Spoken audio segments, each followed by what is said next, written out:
ஐரோப்பாவினுடைய சில நாடுகளும் நாங்களும் பிரான்சோடு இணைய காத்திருக்கிறோம் என்கிற அறிவிப்பையும் விடுத்து வருகிறார்கள். இதற்கு பின்னணியில் சவுதி அரேபியா செயல்படுவதான செய்திகளும் வெளியாகி வருகிறது. மீண்டும் நாங்கள் காசாவுக்கு உணவு கொடுக்க போகிறோம் என்கிற அந்த படலத்தை கையில் தூக்கி பிடிக்கிறார் அமெரிக்காவினுடைய அதிபர் டொனால்ட் ட்ரம்ப். இஸ்ரேலை பாதுகாப்பதும் பாலஸ்தீனம் தனிநாடாக உருவாகிவிடக் கூடாது என்பதிலும் இந்த அரபு நாடுகளும் மிக மிக கவனமாக இருக்கிறார்கள் என்பதையும் நாம் உன்னிப்பாக கவனித்துக் கொள்ள வேண்டும். இந்த சூழல்ல தான் பிரித்தானியாவினுடைய பிரதமர் ஸ்டாமருக்கு ஏற்பட்டிருக்கக்கூடிய அழுத்தமே என்னன்னா, நீங்க உடனடியாக பாலஸ்தீனத்தை தனிநாடாக அங்கீகரிக்க வேண்டும், பாலஸ்தீனத்தை தனிநாடாக அங்கீகரிப்பதற்கு இதை விட்டால் வேறு நேரம் இல்லை என்கிற அழுத்தம் கொடுக்கப்படுகிறது. பிரித்தானியாவுக்குள்ள நிறைய ஆர்ப்பாட்டங்கள் நடைபெறுகிறது. இது எல்லாமே அவருக்கு பெரிய அழுத்தமாக மாறியது மட்டுமல்லாம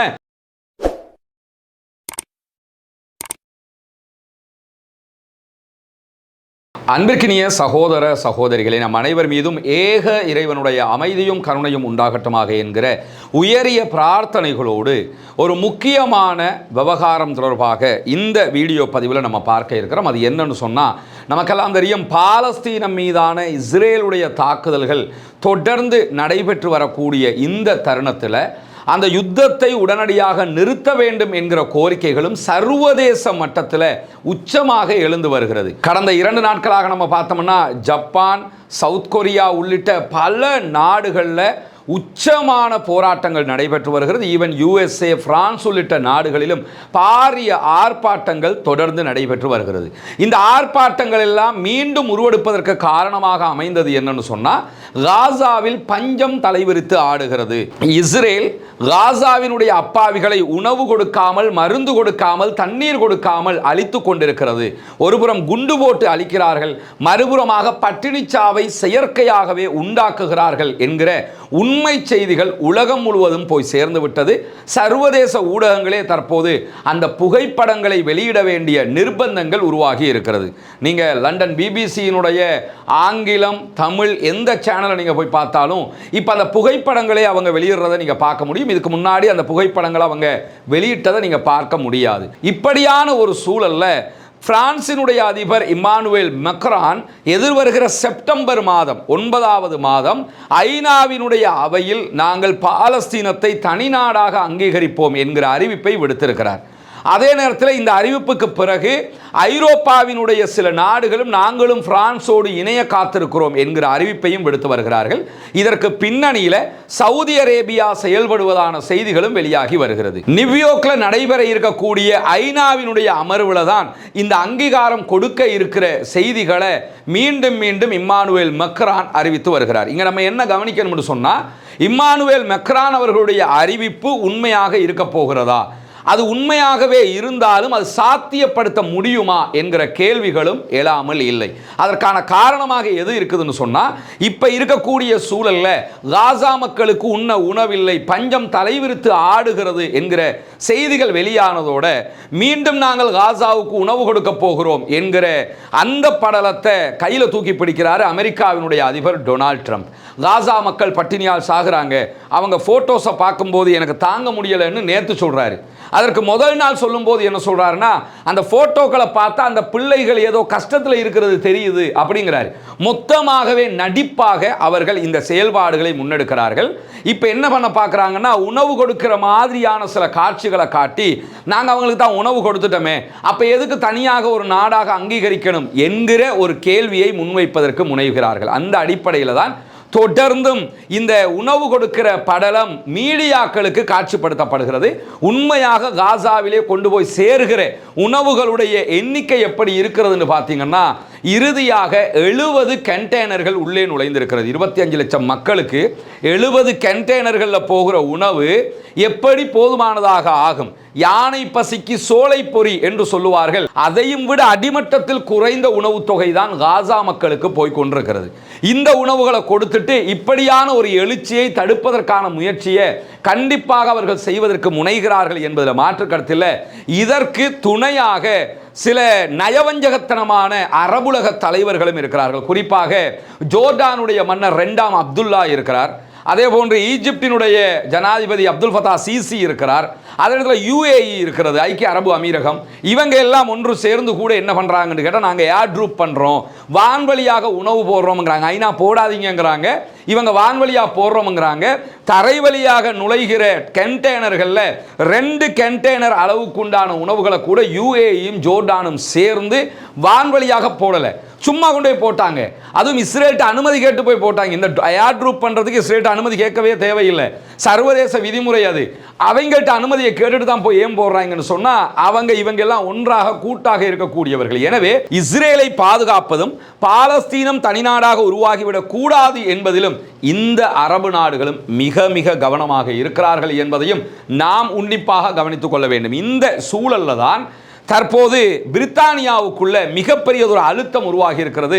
பிரித்தானியாவினுடைய பிரதமர் ஸ்டாமருக்கு ஏற்பட்டிருக்கக்கூடிய அழுத்தமே என்னன்னா, நீங்க உடனடியாக பாலஸ்தீனத்தை தனிநாடாக அங்கீகரிக்க வேண்டும், பாலஸ்தீனத்தை தனிநாடாக அங்கீகரிப்பதற்கு இதை விட்டால் வேறு நேரம் இல்லை என்கிற அழுத்தம் கொடுக்கப்படுகிறது. பிரித்தானியாவுக்குள்ள நிறைய ஆர்ப்பாட்டங்கள் நடைபெறுகிறது. இது எல்லாமே அவருக்கு பெரிய அழுத்தமாக மாறியது மட்டுமல்லாம அவருடைய அமைச்சரவையில் இருக்கக்கூடியவங்களே, கேபினெட்ல இருக்கக்கூடியவங்களே அவருக்கு எதிராக நிற்கிறாங்க. அவருடைய பாராளுமன்ற உறுப்பினர்களை, பின்வரிசை எம்பிக்கள் பாதிக்கும் மேற்பட்டவர்கள் நீங்க பாலஸ்தீனத்தை தனிநாடாக அங்கீகரிக்கணும், இல்லைன்னா அது பெரிய பிரச்சனைகளை உண்டாக்கும் என்கிற எச்சரிக்கைகளை கடிதம் மூலமாகவே ஸ்டாமருக்கு கொடுத்து விட்டார்கள். இப்படியான சூழல் இருக்கிற போது நேற்று இரவு நேரத்தில் அவர் என்ன பண்ணாருன்னா, அமைச்சரவை கூட்டத்தை முடிச்சிட்டு ஊடகங்களுக்கு பேசினாரு. அந்த கேபினெட்ல அவர் சொன்ன செய்திகளை தான் ஊடகங்களுக்கு சொன்னார். அதில் அவர் என்ன சொல்றாருன்னா, நாங்கள் பாலஸ்தீனத்தை தனிநாடாக அங்கீகரிக்க இருக்கிறோம் அப்படிங்கிறாரு. பெரிய ஒரு தலைப்பு செய்தியாக நிறைய ஊடகங்கள், உலகத்தில் இருக்கக்கூடிய முன்னணி ஊடகங்களாக இருந்தாலும் சரி, லோக்கல்ல இருக்கக்கூடிய ஊடகங்கள் வரைக்கும் எல்லோருமே இதைத்தான் தலைப்பு செய்தியாக மாற்றி இருக்கிறார்கள். ஆனால் உண்மையிலேயே பாலஸ்தீனத்தை தனிநாடாக அங்கீகரிப்போம் என்கிற ஸ்டாமருடைய கருத்து நிஜமானதா என்று பார்த்தீங்கன்னு சொன்னா அதிலே ஒரு பாரிய சந்தேகம் இருப்பதை நம்ம உணர்ந்து கொள்ள முடியும். காரணம் என்னன்னா, இவ்வளவு பிரச்சனைக்கும் அடிப்படையே பிரித்தானியா தான். இந்த 2ஆம் உலக மகா யுத்தத்துக்கு பிறகு பாலஸ்தீனத்தை தனிநாடாக அங்கீகரிக்க வேண்டிய இடத்தில் இருந்தவர்கள் பாலஸ்தீனத்திற்கு உள்ள இஸ்ரேல் என்கிற ஒரு நாட்டை உருவாக்கினதே இவங்க தான். உருவாக்கினவங்க இப்போ என்ன பண்றாங்கன்னு சொன்னா, நாங்க இன்னைக்கு பாலஸ்தீனத்தை தனிநாடாக அங்கீகரிக்க போகிறோம் என்று பேசுகிறார்கள். பேசும்போது அவரே ஒரு 3-4 நிபந்தனைகளை விதித்திருக்கிறார். அந்த நிபந்தனைகள் பிரகாரம் தான் பாலஸ்தீனம் தனிநாடாக அங்கீகரிக்கப்படும் என்பதுதான் ஸ்டாமருடைய கருத்தாக இருக்கிறது. அதிலே முதலாவது என்ன சொல்றாருன்னு கேட்டா, இஸ்ரேல் இந்த யுத்தத்தை நிறுத்தாவிட்டால், சீஸ்ஃபயர் கொண்டு வராவிட்டால் செப்டம்பர்ல நாங்க பாலஸ்தீனத்தை தனிநாடாக அங்கீகரிப்போம் அப்படிங்கிறாரு. இது எதுக்கான ஒரு முயற்சின்னு சொன்னா, தொடர்ந்து இவங்களுக்கு இந்த யுத்தத்தை கொண்டு போக முடியாது, பாலஸ்தீன விடுதலை அமைப்பை அழித்து விட்டு பணைய கைதிகளை மீட்டு கொண்டு வருவது என்பது அசாத்தியத்திலும் அசாத்தியம் என்பதை உணர்ந்து விட்டார்கள். யுத்தம் தோல்வி அடைந்து விட்டது என்பதும் அவர்களுக்கு தெரியும். அதனால என்ன பண்றாங்கன்னா, செப்டம்பருக்கு உள்ள இந்த மாசத்துக்குள்ள நீங்க சீஸ்ஃபயர் கொண்டு வரணும், யுத்த நிறுத்தத்துக்கு கொண்டு வரணும். யுத்த நிறுத்தம் கொண்டு வரலன்னு சொன்னா நாங்க பாலஸ்தீன தனிநாடாக அங்கீகரிப்போம் அப்படிங்கிறாரு. எனவே இந்த ஒரு மாதத்துக்குள்ளாக எதை செஞ்சாவது, எவண்ட தலையை உருட்டியாவது இஸ்ரேல் காசாவோரை நிறுத்துவதற்கு முயற்சி செய்யும். அதை தாண்டி ஆக்கிரமிக்கப்பட்ட மேற்கு கரை வெஸ்ட் பேங்க் பகுதிகளில் சில பகுதிகளை இணைக்கிற திட்டங்களை இஸ்ரேல் அறிவித்திருக்கிறது. வெஸ்ட் பேங்கை ஆல்ரெடி முக்காவாசியை கைப்பற்றி கொண்டிருக்கிறது இஸ்ரேல் தான். அதை தாண்டி அடுத்ததாக மஹமூத் அப்பாஸுடைய கண்ட்ரோலில் சில பகுதிகள் இருக்கிறது. அதில் இருக்கக்கூடிய 70க்கும் மேற்பட்ட கிராமங்களை மீண்டும் இஸ்ரேலோடு இணைக்கிற ஒரு திட்டத்தை இஸ்ரேல் அறிவித்திருக்கிறது. அந்த திட்டத்தை அவர்கள் நிறுத்த வேண்டும் அப்படின்னு இருக்கிறாங்க. அதை தாண்டி வெஸ்ட் பேங்கே இஸ்ரேல் தான் என்று சொல்லி இருக்கிறார்கள். அதை பற்றி ஸ்டாமர் எதுவுமே பேசவில்லை. எனவே வெஸ்ட் பேங்க்ல புதிதாக இணைப்பதாக சொல்லி இருக்கிற பகுதிகளை நீங்கள் இணைக்க கூடாது, இணைக்க மாட்டோம் என்கிற அறிவிப்பை விடுக்க வேண்டும் அப்படிங்கிறாரு. அடுத்ததாக அவர் சொல்லக்கூடியது ஒரு தெளிவில்லாத ஒரு செய்தியாக இருக்கிறது. அது என்ன செய்தின்னு சொன்னா, இரு நாடு தீர்வை நோக்கி அரசியல் பாதையை நீங்கள் ஆதரிக்க வேண்டும் அப்படிங்கிறாரு. இந்த அரசியல் பாதையை ஆதரிக்க வேண்டும்ங்கிறதுல support a political path toward a two-state solution அப்படிங்கிறாரு. இந்த வேர்ட்ல இருந்து அவர் என்ன சொல்ல வர்றாருங்கிறது தான் நிறைய பத்திரிகையாளர்களை எழுப்பக்கூடிய கேள்வியாக இருக்கிறது. இருநாடு தீர்வை நோக்கிய பாதையை, அரசியல் பாதையை இஸ்ரேல் ஆதரிக்க வேண்டும் அப்படிங்கிறாரு. அப்படின்னு என்ன அர்த்தம்னா, ஓகே நாங்க எதிர்காலத்தில் என்னைக்காவது 2 நாடு பாலஸ்தீனத்தை தனி நாடாக அங்கீகரிக்கிறத பத்தி நாங்க யோசிக்கிறோம் அப்படி ஒரு வேர்டு அவங்க சொன்னா கூட இவர் சொன்னது ஆமா நாங்க கேட்டதை அவர் சொல்லிட்டார்ல என்கிற ஒரு சமாதானத்தை உலகத்திற்கு சொல்வதற்காகத்தான் இந்த திட்டமிட்ட சூசகமான முக்கியமான ஒரு வாசகத்தை ஸ்டாமர் பயன்படுத்தி இருக்கிறார் என்பதையும் நம்ம புரிந்து கொள்ளக்கூடிய இந்த நேரத்தில் அடுத்ததாக அவர் என்ன சொல்றாருன்னா, இஸ்ரேலையும் பாலஸ்தீன விடுதலை அமைப்பை நான் ஒன்றாக வச்சு பார்க்கல, பாலஸ்தீன விடுதலை அமைப்பு மிகப்பெரிய அநியாயம் பண்ணிட்டாங்க, இஸ்ரேல் அப்படி அல்ல என்று சொல்லக்கூடியவர் என்ன சொல்றாருன்னு சொன்னா, பாலஸ்தீன விடுதலை அமைப்பை பற்றிய எங்களுடைய குற்றச்சாட்டுகளும் கோரிக்கைகளும் அப்படியே இருக்கிறது. அவர்கள் அனைத்து பணைய கைதிகளையும் விடுதலை செய்ய வேண்டும், போர் நிறுத்தத்தில் அவங்க கையெழுத்திட வேண்டும். இவர் நிபந்தனைகளாக அவர் இதெல்லாம் சொல்றாரு. பாலஸ்தீனத்தை தனிநாடாக அங்கீகரிக்கிறதுக்கு நான் தயாராக இருக்கிறேன், ஆனா பாலஸ்தீனத்தில் யுத்த நிறுத்தம் வரணும் அப்படிங்கிறாரு ஸ்டாமர். சொல்லிட்டு என்ன சொல்றாருன்னு சொன்னா, பாலஸ்தீன விடுதலை அமைப்பும் அந்த யுத்த நிறுத்தத்தில் கையெழுத்திடணுங்கிறாரு. ஏதோ ஒரு காரணத்தில் அவங்க கையெழுத்திடாம விட்டாலும் அவர் பாலஸ்தீனத்தை அங்கீகரிக்கணுமா இல்லையா? ஏன்னா யுத்த நிறுத்தம் வரலாடி அங்கீகரிக்கும். யுத்த நிறுத்தத்தை உண்டாக்குற இக்கட்டு யாருக்கு வரணும்னு கேட்டா இஸ்ரேலுக்கு தான் வரணும், பாலஸ்தீன விடுதலை அமைப்புக்கு இல்லை. ஆனா அவங்களையும் அவர் என்ன செய்யறாருன்னா சம்பந்தம் இல்லாம கோர்த்து விடுறாரு. முன்னுக்கு பின் முரணாக அவருடைய அறிக்கை இருப்பது மட்டுமல்லாம காசாவினுடைய அரசாங்கத்தில் எந்த இடத்திலும் பாலஸ்தீன விடுதலை அமைப்பு இருக்கக்கூடாதுங்கிறாரு. இதுவும் சாத்தியமற்ற ஒரு நிபந்தனையாக இருக்கிறது மட்டுமல்லாம பாலஸ்தீன விடுதலை அமைப்பு மொத்தமாக ஆயுதங்களை களைய வேண்டும்ங்கிறாரு. இது நடக்கிற காரியமா? பாலஸ்தீன விடுதலை அமைப்பு ஆயுதங்களை கலைஞ்சிட்டா தான் பாலஸ்தீனத்தை நாங்கள் தனிநாடாக அங்கீகரிப்போம்னு நீங்கள் சொல்றதாக இருந்தால், பாலஸ்தீன விடுதலை அமைப்பு என்கிற ஒரு இராணுவம் இல்லாத ஒரு நாடாகத்தான் பாலஸ்தீனம் உருவாக போகிறதா? பாலஸ்தீனத்துக்கு ஒரு இராணுவமே இருக்கக்கூடாதா? அவங்க ஆயுதத்தை கலைங்க, நாங்கள் ஆயுதத்தெல்லாம் கீழே போட்டோம்னா நாங்கள் அங்கீகரிக்க மாட்டோம்னு நீங்கள் சொன்னீங்கன்னா உங்களை எப்படி நம்புவாங்க என்கிற கேள்விகள் எல்லாம் இருக்கிற போது இந்த நிபந்தனைகள் எல்லாம் அவர் போட்டிருக்காரு. இது ஒரு கண் துடைப்புக்கான ஒரு நிபந்தனை. இவங்க அங்கீகரிக்கிறதுக்கு தயாராகிற மாதிரியே தெரியல.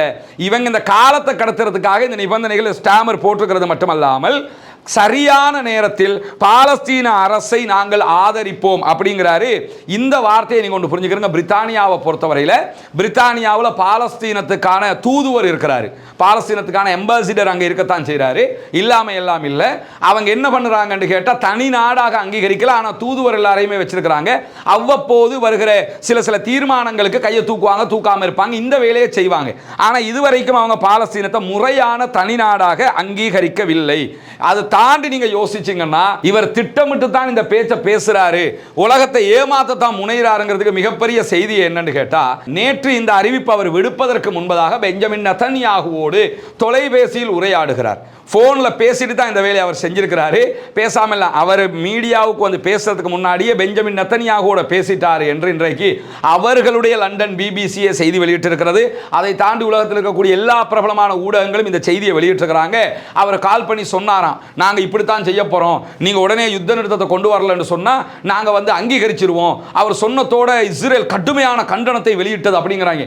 எல்லாமே செட்டப் பண்ணி தான் இந்த வேலையை செய்கிறாங்க. என்னன்னு கேட்டால், பிரான்ஸ் அங்கீகாரம் கொடுக்கிறது என்கிற இடம் வரும்போது பிரான்சுடைய அங்கீகாரத்தை தடுக்கவும் வேண்டும், தாங்கள் அங்கீகரிக்காமல் இருக்கவும் வேண்டும் என்பதற்கான ஒரு ஆட்டத்தை தான் இவங்க ஆடுறாங்கிறது நம்ம புரிய முடிகிறது. மட்டுமல்லாமல் ஸ்டாமருடைய இந்த நிலைப்பாட்டுக்கு எதிராக பல பேரும் தற்போது இருப்பதை நம்ம கவனிக்க முடியும். குறிப்பாக நீங்கள் பார்த்தீங்கன்னா, இந்த காலனித்துவ ஆட்சிகள் இருக்கிற காலத்திலேயே பால்ஃபர் என்கிற அந்த எக்ரிமெண்ட்டை கொண்டு வந்து இந்த பாலஸ்தீனத்தை நாசமாக்கினதே இவங்க தான் நம்ம பலமுறை சொல்லிட்டோம். தனியான ஒரு வீடியோவும் ஏற்கனவே நம்ம வெளியிட்டிருக்கிறோம். 1917 இந்த பால்ஃபர்ங்கிறவன் பாலஸ்தீனத்துக்குள்ள இஸ்ரேலை உருவாக்கணும் என்கிற அந்த கடிதங்களை எல்லாம் எழுதுறான். அதுல பின்னணியில தான் இவ்வளவு நடக்கிறது. இவ்வளவு அநியாயத்தை செய்தவர்களுக்கு இதைவிட ஒரு தருணம் கிடைக்காது பாலஸ்தீனத்தை தனிநாடாக அங்கீகரிப்பதற்கான. இப்பொழுதும் அவங்க என்ன பார்க்கறாங்கன்னு கேட்டா, நடிச்சு ஏமாத்துறதுக்கு பார்க்கறாங்க. குறிப்பா நீங்க பாத்தீங்கன்னு சொன்னா, ஸ்டாமருடைய சொந்த கட்சியை சேர்ந்தவர்களே ஸ்டாமருக்கு எதிராக இருக்கிறார்கள். அந்த அழுத்தங்களால தான் அவர் இந்த நிலையை எடுத்திருக்கிறாருங்கிறது நமக்கு தெரியுது. அவர்களுடைய கட்சியினுடைய பின்வரிசை எம்பிக்கள் பாதிக்கு மேற்பட்டவர்கள் பாலஸ்தீனத்திற்கு ஆதரவாக இருக்கிறார்கள். இதை தாண்டி ஐரோப்பாவினுடைய மிக முக்கிய நாடுகளாக இருக்கக்கூடிய நார்வே, ஸ்பெயின், அயர்லாந்து போன்ற நாடுகள் ஏற்கனவே பாலஸ்தீனத்தை தனி நாடாக அங்கீகரிச்சிட்டாங்க. எல்லாவற்றுக்கும் மேலாக நீங்க பாத்தீங்கன்னா, இவங்க பாலஸ்தீனை தனி நாடாக அங்கீகரிக்கிறது டேட் எல்லாம் போட வேண்டிய தேவையே இல்லை. செப்டம்பர்ல தான் அங்கீகரிப்போம் அல்லது அடுத்த வருஷம் ஏப்ரல்ல தான் அங்கீகரிப்போம்ன்றதெல்லாம் சொல்ல தேவையில்லை. அங்கீகரிக்கிறோம், நாங்கள் அங்கீகரிக்கிறோம் சொல்லிட்டு போய்கிட்டே இருக்கலாம். ஆனால் இவங்க செப்டம்பர் வரைக்கும் காலம் எடுப்பது இதில் ஏதோ ஒரு இக்கண்ணா இருக்குது, நம்மளை அப்படி சுத்த விட பார்க்குறாங்கிறதையும் நம்ம புரிய முடிகிற அதே நேரத்தில் அல் ஜசீராவினுடைய அரசியல் ஆய்வாளர், அல் ஜசீராவினுடைய சர்வதேச ஆய்வாளராக செயல்படக்கூடிய மர்வான் பிஷாரா அவர்கள் இது தொடர்பாக துல்லியமான அழகான சில கருத்துக்களை முன்வைத்திருக்கிறார். இவர்தான் மர்வான் பிஷாரா. இவர் இன்னைக்கு அல் ஜசீராவில் இது தொடர்பாக மிக முக்கியமான பல விவகாரங்களை பேசுறாரு. அதுல வெறுமனே பிரித்தானியாவை பத்தி மட்டுமே அவர் சந்தேகத்தை கலப்பல, அவர் பிரான்ஸை பத்தி கூட சந்தேகத்தை கலப்புறாரு. அது அவர் சொல்லக்கூடிய செய்தி என்னன்னு சொன்னா, ஸ்டாமராக இருக்கலாம் அல்லது பிரான்சினுடைய அதிபர் மக்ரானாக இருக்கலாம், இவங்க எல்லோருமே இஸ்ரேலுடைய யுத்தத்தில் தொடர்ந்து இஸ்ரேலுக்கு ஆதரவு அளிக்கக்கூடியவங்க தான். இஸ்ரேலுக்கு ஆயுதம் கொடுக்குறாங்க, இஸ்ரேலுக்கு தேவையான எல்லா பண உதவியையும் செய்கிறாங்க. இந்த நிமிஷம் வரைக்கும் காசாவில் நடக்கிற இஸ்ரேல் நடத்துகிற இந்த யுத்தத்துக்கு இவங்க ஆயுத பண உதவிகளை தொடர்ந்து செய்யக்கூடியவர்கள். முதல்ல இவங்க பாலஸ்தீனத்தை தனிநாடாக அங்கீகரிக்கிறதுக்கு முன்னாடி, காசா மக்களுக்கு உணவு கொடுங்கன்னு சொல்றதுக்கு முன்னாடி ஆயுதங்கள் கொடுக்கறதை நிறுத்தணுமா இல்லையா, ஏன் அதை செய்யாம இந்த நாடகத்தை ஆடுறாங்க அப்படின்னு சொல்லி இன்றைக்கும் அல் ஜசீராவில் மர்வான் பிஷாரா அவர்கள் இந்த கேள்விகளை எழுப்புவதை தாண்டி என்ன செய்யறாருன்னு கேட்டா, வெறுமனே பெரிய பெரிய வார்த்தைகள் அவங்க சொல்றாங்க. நாங்க பலஸ்டைனை அங்கீகரிக்க போறோம், பலஸ்டைனுக்கு அது செய்யணும் இது செய்யணுங்கிற வார்த்தை ஜாலங்களோடு இனப்படுகொலைக்கு துணை போகக்கூடியவர்களிடத்துல எப்படி நாம் நீதி நியாயத்தை எதிர்பார்க்க முடியும் அப்படின்னு சொல்லிட்டு பாலஸ்தீனத்தை தனிநாடாக அங்கீகரிப்பது தொடர்பாக இரண்டு தலைவர்களும் விடுக்கக்கூடிய அறிவிப்புகளை நீங்க பார்த்தீங்கன்னா எந்த விதமான மேலதிக விளக்கங்களும் இல்லாமல் தான் அவர்கள் இந்த அறிவிப்புகளை விடுகிறார்கள் அப்படிங்கிறதையும் அவரை அதை எப்படி சுட்டி காட்டுறாருன்னா, பாலஸ்தீனத்தை தனிநாடாக அங்கீகரிக்க போறோம் நீங்க சொல்றீங்களே, அதோட டெஃபினேஷன் என்ன, அதனுடைய விளக்கம் என்ன, அதுக்கு லிட்டரேஷன் நீங்க என்ன கொடுக்க போறீங்கன்னு கேட்கிறாரு. பாலஸ்தீனம்னா 1967க்கு பிறகு உண்டான பாலஸ்தீன முழு நிலமும் சேர்ந்த பாலஸ்தீனத்தை தனிநாடா அங்கீகரிக்க போறீங்களா, அல்லது மேற்கு கரையை மட்டும் நீங்க தனிநாடா அங்கீகரிக்க போறீங்களா, அல்லது காசாவை மட்டும் தனிநாடா அங்கீகரிக்க போறீங்களா, அல்லது மேற்கு கரையில் இருக்கிற வெறும் 10% நிலத்தை மட்டுமே நீங்க தனிநாடாக அங்கீகரிக்க போறீங்களா, எதை நீங்க தனிநாடாக அங்கீகரிக்க போறீங்கிறத விளக்கமாக சொல்லவே இல்லை, விவரமாக சொல்லவே இல்லை. சொல்லாமல் நாடகம் ஆடுகிறார்கள் என்கிற குற்றச்சாட்டையும் பகிரங்கமாக மர்வான் பிஷாரா அவர்கள் முன்வைத்திருக்கிறார்கள். இதுவெல்லாம் எல்லோரையுமே சிந்திக்க தூண்டக்கூடிய பேச்சுக்களாக இருக்கிறது. ஏன் இந்த தலைவர்கள் விவரம் இல்லாமல் இப்படி பேசுகிறார்கள்? மீண்டும் உணவு கொடுக்கவில்லை என்கிற ஒரு காரணத்தை காட்டி உணவுகளை கொடுத்துட்டு நாங்கள் உணவு போனதுனால அங்கீகரிக்க வேண்டிய தேவை இல்லை என்று சொல்லி மீண்டும் அரபு நாடுகளுடைய தலையில மிளகா அரைக்க பார்க்குறாங்கிறது நமக்கு தெளிவாக தெரியுது. சவுதி அரேபியா இதுக்கு பின்னணியில் இருப்பதாக சொல்லப்பட்டாலும் சவுதி அரேபியாவை ஏமாற்றுகிற தேவையை விட ஏமாற்றாமலேயே நாங்கள் அப்படி தாண்டா செய்வோம், சும்மா இருந்துட்டு போகிறாங்கிறது உலகத்துக்கே தெரியும். இந்த அடிப்படையில் ஏதோ ஒரு சூழ்ச்சி இங்கு நடக்கப் போகிறது என்பதையும் நாம் புரிய முடிகிறது. வல்ல ரஹ்மான் போதுமானவன். பாலஸ்தீன மக்களுக்கு தீர்வு கிடைக்க வேண்டும். பாலஸ்தீன விடுதலை அமைப்பு இது தொடர்பாக என்ன சொல்ல போகிறது என்பதை எல்லாம் பொறுத்திருந்து பார்ப்போம். இதுதான் ஸ்டாமருடைய பிரித்தானியா பிரதமருடைய அறிவிப்பின் பின்னாடி இருக்கக்கூடிய செய்திகளாக இருக்கிறது. என்ன நடக்கிறது என்பதை இன்னும் ஒரு சில வாரங்களுக்குள்ளாகவே நாம் புரிந்து கொள்ள முடியும். வாஹிர் தஅவானா அல்ஹம்துலில்லாஹி ரப்பில் ஆலமீன். இனிய சகோதரர்களே, நமக்கெல்லாம் தெரியும் பொத்துவில் பகுதிகளில் நம்ம ஒரு 14 வீடுகள் கட்டுகிற திட்டத்தை செஞ்சு வர்றோம் கடந்த ரமலான்ல இருந்து. அதில் ஒரு 5 வீடுகள் கட்டுகிற பணி முழுமையாக முடிஞ்சிருச்சு. அல்ஹம்துலில்லாஹ்னு அந்த வீடுகளை கையளிக்கிற வேலையை தான் இன்றைக்கி நம்ம செஞ்சுக்கிட்டு இருக்கிறோம். அதில் 2வது வீடு இது சகோதரர் ரியாஸுக்குரிய வீடு. ரியாஸை பற்றி ஒன்று சொல்லணும். என்னென்னு சொன்னால், அவர் ஒரு கடலுக்கு தொழிலுக்கு போகிறவர், இஸ்லாத்துக்கு வந்த சகோதரர். இதே நேரத்தில் நான் சொன்னால் ரியாஸ் தப்பாக எடுத்துக்கிறவாரோ தெரியல, இவர் இந்த வீட்டை கட்டணுங்கிற ஒரு நிர்பந்தத்தில் அவங்களோட மனைவி ஃபாரின் போயிருந்தாங்க. இப்போ இந்த வீடு கட்டி முடிஞ்சதோடு நாங்கள் வர்றோம், அவங்களோட மனைவி வந்துட்டாங்க வீட்டுக்கு. அப்போ கேட்கும்போது என்ன சொன்னாருண்டா, நான் இதுக்குத்தான் அனுப்பினேன், அந்த வீடு நீங்கள் கட்டி தந்துட்டீங்க, எனவே நாங்கள் இனி சந்தோஷமாக இருப்போம். பரவாயில்ல தான் ரியாஸ் இதை சொன்னதுக்கு? பிரச்சனை சரியா? அதனால் உண்மையிலே எங்களுக்கு சந்தோஷம். அது அவங்களோட ஒய்ஃப் வெளிநாட்டுக்கு வேலைக்கு போயிருந்தாங்க, இப்போ அல்ஹம்துலில்லாஹ் வந்துட்டாங்க, பிள்ளைகளை பார்த்துக்கொண்டு இப்போ அல்ஹம்துலில்லாஹ் இருக்கிறாங்க. இப்போ ரியாஸ் எப்படி இருக்குது வீடு? பிரச்சனை வாங்க பார்ப்போம். இதுக்கு நாங்கள் விழா எல்லாம் நடத்தி ரியாஸ் இந்த இதெல்லாம் வைக்கல நாங்கள், ஏன்னா அதுக்கு ஒரு 2 லட்சம் 3 லட்சம் செலவழியும். எதுக்கு அதை நாங்கள் அடுத்த வீட்டுக்கு நாங்கள் போட்டோம். சரியா? இன்ஷால்லா எங்களோட அடுத்த வீட்டு கட்டுமானங்கள் வரும்போது உங்களால் முடிஞ்ச உதவிகளை செஞ்சோம். இதுதான் ரியாஸ்ல வீடு நம்ம கொடுத்துருக்கக்கூடிய 2வது வீடு. அல்ஹம்துலில்லாஹ் அவங்க பொருட்களையும் அவங்க எடுத்து போட்டிருக்கிறாங்க. மாஷா அல்லாண்டு இது கிச்சன். சொரவா கிச்சன் அவங்க எல்லாம் மாஷா அல்லாண்டு ரெடி பண்ணியிருக்கிறாங்க. ஓகே, உங்கள் எல்லோருடைய உதவியாலையும் மாஷா அல்லான்னு சொல்லி இந்த குடும்பமும் சந்தோஷமாக இருக்குது. ரியாஸ் உங்களுக்கு சந்தோஷமா? நல்ல சந்தோஷம். சந்தோஷம் தானே? நிறைய சந்தோஷம். சரியா? உங்கள் வீடு உங்களை கையில் ஒப்படைச்சிட்டோமே. மாஷா அல்லாஹ். சரியா? தந்தை இதுக்கு உதவி செஞ்ச எல்லாருக்கும் துவா செய்யுங்க. மாஷா அல்லாஹ். ஏண்டா இதெல்லாம் சிறுக சிறுக நம்ம சேமித்தது, ஒன்றும் ஏண்ட காசு இல்லை. ஒவ்வொரு நாளும் வீடியோ காசாவில் நடக்கிற அநியாயங்களை நம்ம பேசுகிற போது இந்த அநியாயங்களோட சேர்த்து தான் இங்கே இருக்கிற அவலங்களையும் நம்ம சொல்லியிருக்கிறோம். எனவே அந்த மக்கள் அதை பார்க்குற எல்லா மக்களும் உள்நாட்டில் வெளிநாட்டில் எல்லோருமே நமக்கு உதவி செஞ்சுருக்கிறாங்க. 140 ரூபா, 200 ரூபா, 5000 ரூபா, 2000 ரூபா, 10,000 ரூபா, இப்படி சின்ன காசு. பிறகு ஒரு உண்டியலை கூட போன வாரம் ஒருத்தர் கொண்டாந்து தந்திருந்தார், ஒரு 9,500 ரூபா சம்திங், அதுலேயும் இருந்தது. அப்போ இப்படியெல்லாம் சேர்த்து தான் இதில் நாங்கள் முடிச்சிருக்கிறோம். எனவே மார்க்க கட்டமைப்போடு இருங்க, அல்லாஹுடைய கட்டளைகளை பின்பற்றுகிற அந்த காரியங்களோட சிறப்பாக இருக்கிற அதே நேரத்தில் அந்த மக்களுக்காகவும் தினந்தோறும் துவா செய்யுங்க. இன்ஷா அல்லாஹ் நிறைய இதுக்காக அந்த மக்கள் எல்லோருமே சிரமப்பட்டிருக்காங்க. இன்னும் ஒரு 9 வீடு கட்டணும் இன்ஷா அல்லாஹ். அல்லாஹ் அதுக்கும் அருள் புரியணும்னு சொல்லி துவா கேளுங்க. உங்கள் வீட்டை உங்கள்கிட்ட ஒப்படைச்சிட்டேன். சரிதானே? சரி, ரொம்ப சந்தோஷம். உங்களோட மனைவி திரும்ப வந்துட்டாங்கங்கிறதும் பெரிய சந்தோஷம் எங்களுக்கு. எங்களால் உங்களுக்கு அப்படி ஒரு உதவி நடந்திருக்கு இந்த மக்கள் அத்தனை பேராலையுங்கிறது பெரிய மகிழ்ச்சி தான் எங்களுக்கு. சரிதானே? ஏதாவது சொல்ல நினைக்கிறீங்களா மக்களுக்கு? மக்களுக்கு நான் சொல்லிக் கொடுக்குறது, எனக்கு நிறைய கனவு இருந்தேன், அந்த கனவு எனக்கு நிறைவேற்றி, அதனால் ரொம்ப சந்தோஷப்படுறேன். நான் இப்படி ஒரு கனவு நான் நிறைய காலங்கள் நான் இப்படி நினச்சிருந்தேன். எனக்கு அமைஞ்சிட்டு என் பிள்ளைகள் இப்போ நிம்மதியாக பழக்கக்கூடிய அளவுக்கு நிம்மதியாக ஒழுவாமல் சாமச்சியாமல் நிம்மதியாக பழக்கக்கூடிய அளவுக்கு இப்போ எனக்கு நிம்மதியாக அந்த அளவுக்கு நான் நன்றி சொல்லி அல்லாஹ் போதுமானவன். அல்லாஹ் உங்களோட எண்ணங்களை பேசாக்குவான் இன்ஷா அல்லாஹ். உங்களுக்கும் இது திருப்தியாக இருக்குதுங்கிறது எங்களுக்கு பெரிய திருப்தியாக இருக்குது ரியாஸ். சரியா? நல்ல திருப்தி.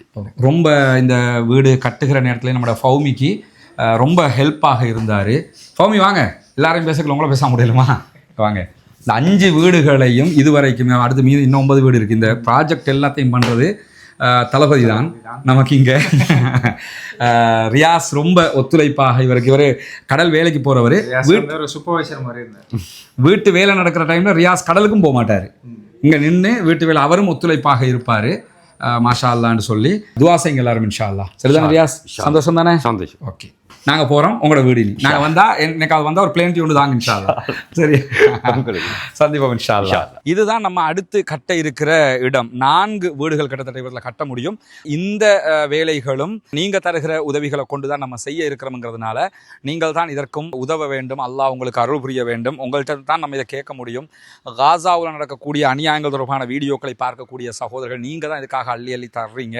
சிறு தொகையாக இருந்தாலும் உங்களால் முடிந்ததை நீங்கள் தர வேண்டும் என்று நம்ம கேட்டுக்கிட்டு இருக்கிறோம். சதகத்துல் ஜாரியாவாக ஜகாத்து பணத்தையும், ஜகாத்து பெறக்கூடிய 8 கூட்டத்தாரில் ஒரு கூட்டத்தார் முஅல்லஃபத்துல் குலூப், உள்ளங்கள் ஈர்க்கப்படுகிறவர்கள் என்று அல்லாஹு தாலா சொல்லி காட்டுகிறான். எனவே இந்த இஸ்லாத்தை ஏற்றுக்கொண்ட சகோதரர்களும் அதிலே ஒரு குரூப்பாக இருக்கிறதுனால உங்களுடைய ஜகாத்து நிதிகளையும் நீங்கள் தாராளமாக அதற்காக தர முடியும். இதில் மொத்தம் 4 வீடுகள் இந்த லேண்டுக்குள்ளே கட்ட முடியும். இந்த லேண்டும் நம்ம விலை கொடுத்து வாங்கியிருக்கிறோம் அல்ஹம்துலில்லாஹ்னு சொல்லி.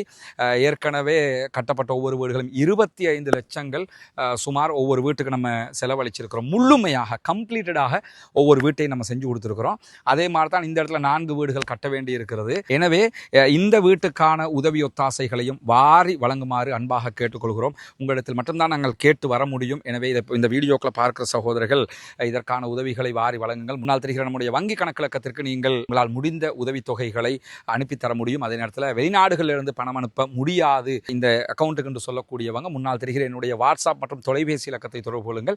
உங்களுக்கு அதற்குரிய வழிகாட்டுதல்களையும் நம்ம தருவதற்கு தயாராக இருக்கிறோம். வல்ல இறைவன் நம்முடைய அனைத்து பணிகளையும் புரிந்து கொள்ள வேண்டும். அந்த மக்கள் மகிழ்ச்சியாக அதை ஏற்றுக்கொண்ட காட்சிகளை நீங்கள் பார்த்துருப்பீங்க. எனவே தான் இந்த உதவியை நாங்கள் உங்களிடத்தில் கேட்குறோம். இந்த 4 வீடுகள் கட்டிட்டோம்னா மொத்தம் 9 வீடுகள் முடிஞ்சிடும். அதுக்கு பிறகு இன்னொரு 6 வீடு, இப்படி நம்மளால் முடிஞ்ச வரைக்கும் எத்தனை வருஷமானாலும் கட்டி கொடுக்குறது எவ்வளோதாங்கிற அடிப்படையில் தான் இதற்காக ஓடிக்கொண்டிருக்கோம். ஒன்று புரிஞ்சுக்கிறேங்க, நான் இருக்கிறது பொத்துவில்லை இப்போ, ஆனால் நான் உண்மையிலே என்னுடைய வசிப்பிடம் கொழும்பு. இந்த பணிகளை மேற்பார்வையிடுவதற்காக மாதத்தில் குறைஞ்சது 3 தடவையாவது நான் பொத்துவிலுக்கு வந்து போய்கிட்டு இருக்கிறேன். இங்கே சகோதரர் ஃபௌமி பொறுப்பாக இருந்து செஞ்சுக்கிட்டு இருக்கிறாரு. கிட்டத்தட்ட கொழும்புல இருந்து வர்றதுக்கு 7 மணி நேரம் பிடிக்கும், திரும்ப போகிறதுக்கு 7 மணி நேரம் பிடிக்கும். இந்த நேரங்களையும் செலவு செய்து தான் நான் இதுக்காக வர்றேன். ஏன்னா நீங்கள் தருகிற பணம் சரியாக போய் சேரணுங்கிறதுக்காக வல்ல ரஹ்மான் நம்முடைய பணிகளை ஏற்றுக்கொள்வானாக. அல்லாஹ்விடத்தில் நிறைய பிரார்த்தனை செய்யுங்கள். எனக்காகவும் பிரார்த்தனை செய்யுங்கள். பாலஸ்தீனம் வெற்றி பெற வேண்டும் என்றும் பிரார்த்தனை செய்யுங்கள். அஸ்ஸலாமு அலைக்கும் வரஹ்மத்துல்லாஹி வபரகாத்துஹு.